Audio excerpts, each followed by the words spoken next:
నిన్నటి దినము ఎక్స్-సీఎం గారి బర్త్డే సెలబ్రేషన్స్లోని పొట్టేలు నరికి రక్తాభిషేకము చేసిన విషయం మీద కట్టిన కేసు గురించి ప్రెస్ మీట్ పెట్టడం జరిగింది.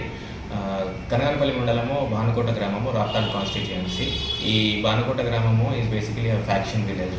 ఈ విలేజ్లోని ఏం జరుగుతుందంటే గవర్నమెంట్ స్కూల్కి దగ్గర సుమారు 9 AM ఆ టైంలోని ఒక పొట్టేల్ని బహిరంగంగా నరకడం జరిగింది. ఆ తర్వాత ఆ మొండెని తీసుకొని భుజాల మీద వేసుకొని దానికి సంబంధించిన రక్తం ఏదైతే ఉందో ఆ రక్తంతోటి అభిషేకం చేయడం జరిగింది.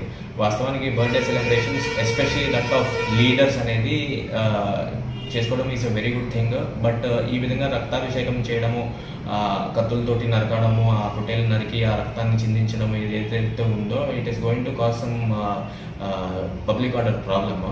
ఇది వాస్తవానికి ఫ్యాక్షన్ విలేజ్ కావడం వల్ల ప్రజల మధ్యలో ఉన్న గ్యాప్ ఏదైనా ఉందో అది ఖచ్చితంగా ఇంకా పెరిగి వాళ్ళ మధ్యలో ఇంకా ఏమైనా తగాదాలు వచ్చే అవకాశం ఉంటుంది. వాళ్ళ మధ్యలో భయాందోళనలు కూడా ఇంకా పెరిగే అవకాశం ఉంటుందండి.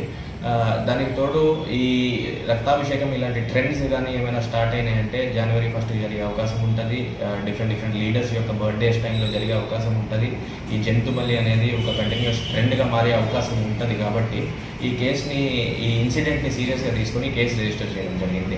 ఇప్పుడు కేసు వివరాల్లోకి వెళ్తే case has been registered under crime number 113/2025 of Kanaganapalli PS అండి. ఆ కేసులోని 12 అక్యూజ్డ్ సైట్ చేశాము బేస్డ్ ఆన్ అవర్ అబ్జర్వేషన్స్. అక్కడికి సంబంధించిన వీడియో ఏదైతే వైరల్ అయిందో ఆ వీడియోని ప్రాపర్గా క్షుణ్ణంగా మేము స్టడీ చేసి 12 అక్యూజ్డ్ సైట్ చేసిన తర్వాత అందులో 7 members have been caught and they have been arrested.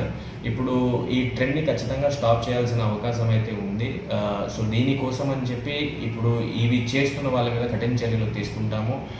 ఒకవేళ అవసరమైతే షీట్లు లాంటివి ఏమైనా అవసరమైతే కూడా వాటిని ఓపెన్ చేస్తాము.